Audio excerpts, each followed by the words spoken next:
warahmatullahi wabarakatuh. Jumpa lagi di Suami Idaman. Oke teman-teman, kali ini kita akan membahas masalah klitoris. Bagaimana memberikan rangsangan secara optimal pada klitoris istri kita.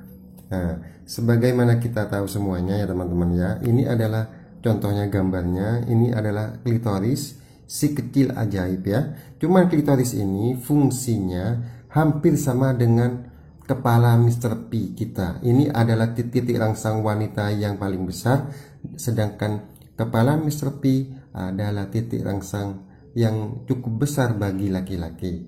Ini fungsinya sama teman-teman ya. Ini menurut pembedahan oleh para dokter, seperti gambar di samping ini, ini adalah fungsi klitoris sama fungsi kepala Mr. P hampir sama, dengan anatomi yang hampir sama antara klitoris dan Mr. P. Oke, kita akan membahas bagaimana cara memberikan rangsangan pada klitoris. Memberikan rangsangan pada klitoris ini cukup banyak. Bisa menggunakan vibrator, juga menggunakan oral atau dengan lidah, atau dengan jari. Atau ada 4, yaitu yang nomor 4 adalah dengan Mr. P.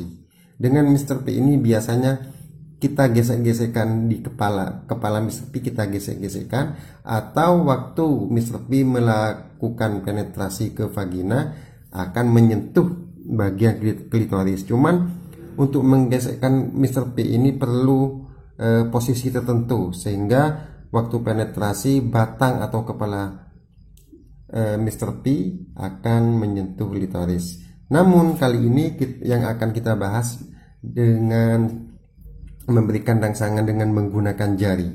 Nah, hanya menggunakan jari, soalnya banyak yang meminta cara untuk memaksimalkan dengan jari. Kalau dengan dildo, di kalangan kita khususnya warga Indonesia masih agak tabu menggunakan dildo atau dengan vibrator, masih malu-malu gimana gitu teman-teman ya. Begitupun dengan menggunakan lidah, masih banyak yang ogah.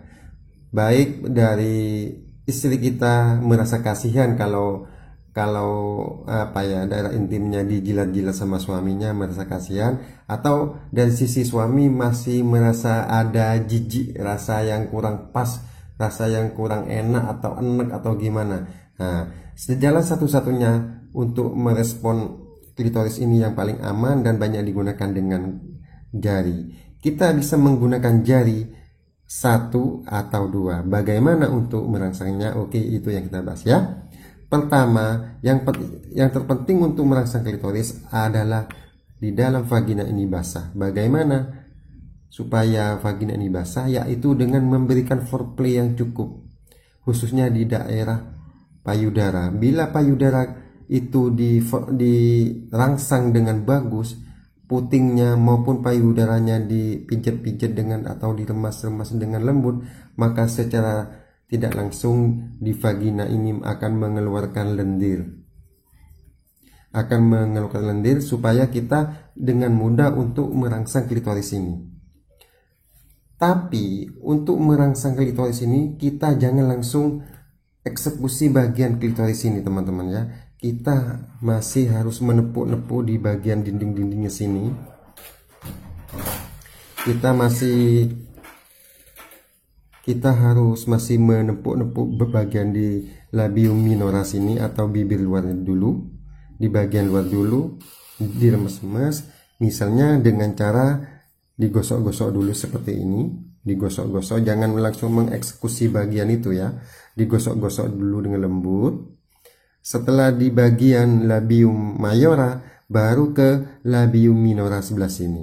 Nah, di bagian labium minora ini atau bibir dalam ini, kita akan merasakan sensasi ada semacam lendir atau cairan yang sangat licin. Nah, itu biasanya keluar dari dalam vagina istri kita ya.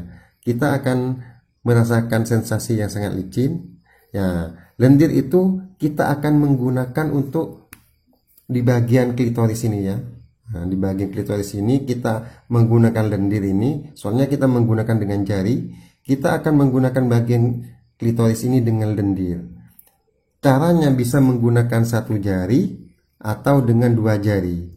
Untuk mengeksekusi bagian klitoris ini kita harus menggunakan cara yang sangat lembut dan dengan ritme yang stabil.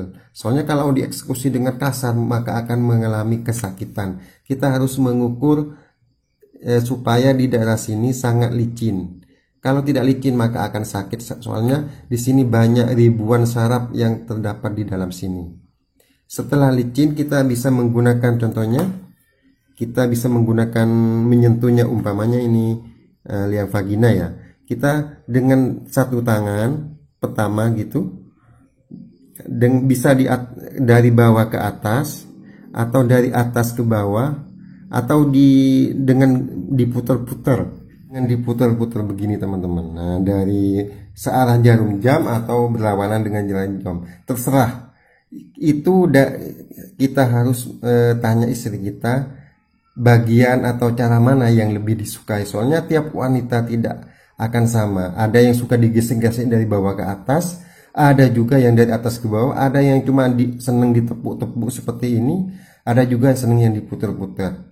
Begitupun dengan frekuensi kecepatannya. Ada yang seneng dicepat, digesek-gesek seperti ini, ada yang cuma pelan-pelan tapi pasti. Nah, kita harus berkomunikasi dengan istri kita. Setelah di bagian klitoris ini udah dilumuri sama cairan yang begitu banyak dan licin, tandanya kalau udah mulai terangsang, biasanya klitoris ini akan agak mengembang atau memadat, atau juga istilahnya itu lebih besar, bisa 3 kali sampai 2 kali sampai 3 kali lebih besar. Istilahnya itu agak kaku, biasanya lembut, agak kaku gitu ya, seperti puting payudara. Kalau udah dia mulai sange atau udah mulai terangsang, maka putingnya itu akan mengeras. Begitupun dengan klitoris, kalau udah terangsang dia akan mengeras dan agak keluar. Dan bagian klitoris ini pada wanita bermacam-macam.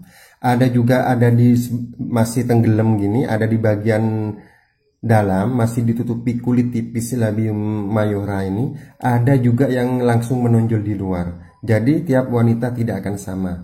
Kita sesuaikan dengan kondisi bagian klitoris ini ya. Nah, setelah itu kita harus stabil dengan kecepatan yang sama, dari pelan sampai agak sedang sampai kenceng. Biasanya kalau udah wanita itu mulai mengerang, udah mulai orgasme, bisa salah satunya untuk akan merasakan rasa seperti mau kencing. Itu tanda-tanda udah rangsangan pada klitoris ini udah mulai terangsang, udah mulai klimaks. Dan biasanya akan merasa kencing, kita harus memberikan edukasi kepada istri kita. Umpamanya meskipun merasakan rasa ingin kencing, tapi itu bukan kencing, itu salah satu dari efek squirting. Squirting ini akan nampak kalau wanita udah mulai mendapatkan kelangsangan yang klimaks, yang pol pada klitoris ini. Kalau wanita akan menahan untuk mengeluarkan squirting ini, maka tidak akan muncrat, akan pelan, keluarnya akan pelan atau sedikit. Cuman kalau wanita tidak malu, ya lepas, dia akan mengeluarkan squirting, dan cairannya ini tergantung kondisi tubuh wanita. Kebanyakan 1 sendok sampai setengah cangkir ya teman-teman ya. Itu adalah klitoris. Kita tidak usah memburu G-spot dulu, karena G-spot itu akan keluar, akan terangsang, akan mengeluarkan titik sensitivitas kalau klitoris ini sudah terangsang. Kalau kita belum mendapatkan rangsangan di klitoris ini, istri kita meskipun akan mencari G-spot maka sulit untuk ditemukan, karena G-spot itu kalau klitoris ini tidak terangsang, G-spot tidak akan merasakan sensitivitas, tidak akan ketemu. Kita umpamanya langsung mencari G-spot, langsung mencari tanpa rangsangan klitoris itu sangat susah. meskipun titik G-spotnya itu udah ketemu, udah bergerigi, cuman di sana tidak akan ada sensitivitas. Karena sensitivitas pada G-spot pertama rangsangan dari klitoris. Setelah klitoris maksimal, baru akan memberikan sinyal kepada G-spot. Begitu teman-teman ya, cara untuk memberikan rangsangan pada klitoris. Kita tidak harus membuat yang aneh-aneh atau harus mencari G-spot, tidak usah. Kita harus maksimalkan klitoris, maksimalkan aja dengan jari. Dan caranya seperti tadi, digosok-gosok, harus stabil. Biasanya wanita akan mendapatkan rangsangan yang bagus pada klitoris antara 5 menit sampai 15 menit. Itu tergantung sensitivitas istri kita atau pasangan kita. Soalnya tiap wanita tidak akan sama. Ada yang wanita yang tepat sensitivitasnya cuman 3 menit, 4 menit sudah merasakan klimaks, atau sampai 15 menit sampai 20 menit. Itu tergantung dari wanita. Jadi sensitivitas pada klitoris tidak akan sama. Jangan samakan harus 5 menit selesai, udah maksimal. Belum tentu. Ada yang cuma 2 menit sudah merasakan sensitivitas yang pol di klitoris. Jadi jangan samakan, tiap wanita mempunyai sensitivitas dalam waktu 5 yang sama, yaitu kurang lebih sampai 5 menit sampai 15 menit biasanya udah mencapai klimaks di klitoris. Yang penting kita harus, ritmenya harus stabil, menggosok-gosok harus stabil, tidak boleh berhenti. Umpamanya ini 1 jari, menggunakan 1 jari menggosok-gosok. Kalau yang 1 jari ini capek, maka harus kita menggunakan yang satunya lagi. Yang ini capek, yang satunya lagi. Harus bergantian antara 3 jari ini. Kalau kita putus, beristirahat umpamanya, maka rangsangan yang di klitoris ini akan tenggelam lagi, akan hilang lagi. Jadi kita harus maksimalkan ini dengan waktu secepatnya dan ritme yang stabil dengan sentuhan yang sangat halus. Oke, begitu. Oke teman-teman, cukup di sini aja ulasan untuk memberikan rangsangan pada klitoris. Semoga bermanfaat. Bantu subscribe dan share ke teman-teman Anda. Wassalamualaikum warahmatullahi wabarakatuh.